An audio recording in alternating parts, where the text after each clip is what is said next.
ఆశీస్సులు పలుకుతూ ఉంటే ఆయన చాలా భక్తితో ప్రపత్తితో శరణాగతితో ఆలయంలోకి విచ్చేసి ఆ శ్రీయపతిని కమనీయ రూపాన్ని దర్శించాలి అని విచ్చేస్తూ ఉన్నారు. యాని కానిచ పాపాని కోటి జన్మకృతాని చ తాని సర్వాణి నశ్యంతి వెంకటేశ్వర దర్శనాత్. ఒకరి స్నేహం వల్ల కానీ కుతూహలం చేత కానీ ఏదైనా కారణం చేత కానీ వెంకటేశ్వర స్వామి వారిని స్మరిస్తూ దర్శిస్తే వారికి దుఃఖం అనేదే ఉండదు.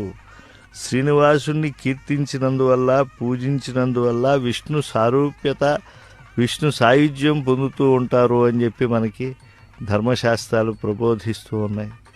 అఖిలాండ కోటి బ్రహ్మాండ నాయకుడు ఆది మధ్యాంతరహితుడైనటువంటి వెంకటేశ్వర స్వామి వారి యొక్క దర్శనం అది సహస్ర బ్రహ్మలోకములలో చేసిన పుణ్యములతో సమానము అని కూడా మనకు స్కాంద పురాణం చెప్తూ ఉన్నది.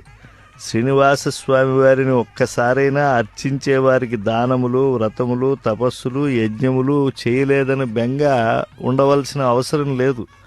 అవి కూడా పుణ్యకరమైనటువంటివే. కానీ అంతటి పుణ్యఫలాన్ని శరణాగతితో ప్రపత్తితో భక్తితో చేతులతో నమస్కరించుకుంటూ ఆలయంలోకి ప్రవేశించి దర్శిస్తే పరాత్పరుడు శ్రీనివాసుడు అనుగ్రహిస్తాడు. గౌరవ ముఖ్యమంత్రి వర్యులు ధ్వజస్తంభం దగ్గరికి వచ్చారు. ధ్వజో జీవస్సముచ్యతే.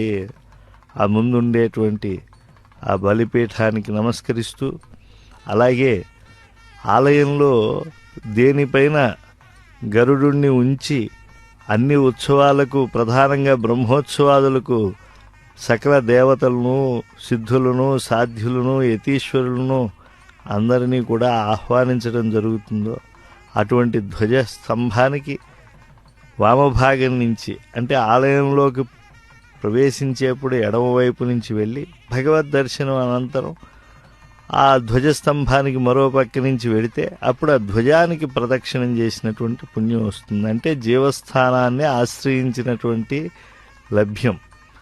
అటువంటి ఆ భగవద్ దర్శనానికి సకుటుంబంతో గౌరవ ముఖ్యమంత్రులు ఆంధ్రప్రదేశ్ శ్రీ నారా చంద్రబాబు నాయుడు గారు ప్రవేశించి వెండి వాకిలను